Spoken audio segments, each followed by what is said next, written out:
The star didn't scream. It only blinked, so slightly that if you looked away for a breath, you'd miss the moment the universe confessed a secret.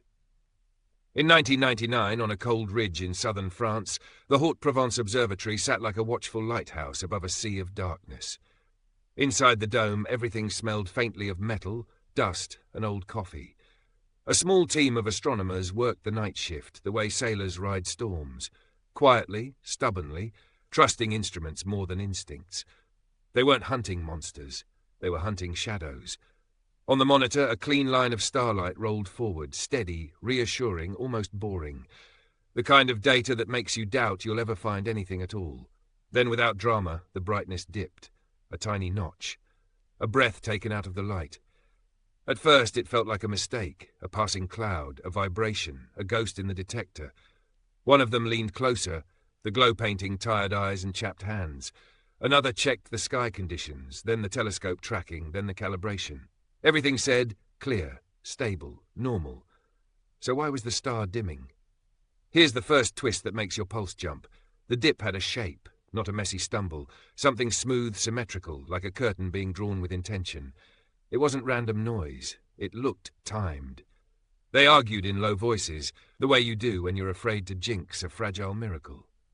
If it was real, it meant something enormous. A planet, too distant to see, might be crossing in front of its star, stealing a sliver of light as it passed.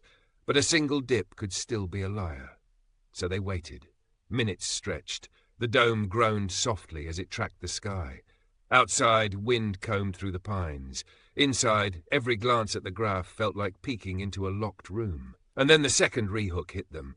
The starlight rose again, returning to normal with the same calm precision, as if whatever caused it had finished its crossing and moved on. That's when the room went quiet, because a world could do that.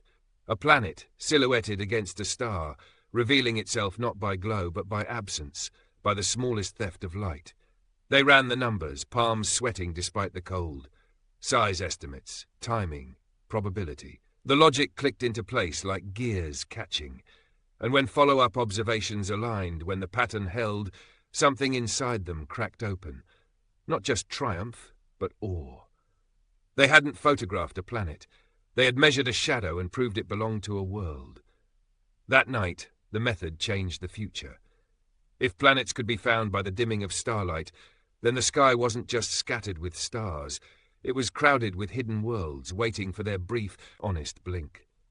And now I want to ask you, if a planet can reveal itself by a shadow, what else is out there, quietly passing in front of the light? If this story gave you chills, please like, share, subscribe, and comment what you think those astronomers felt in that moment. Because every click helps this channel grow and brings more hidden wonders into the light.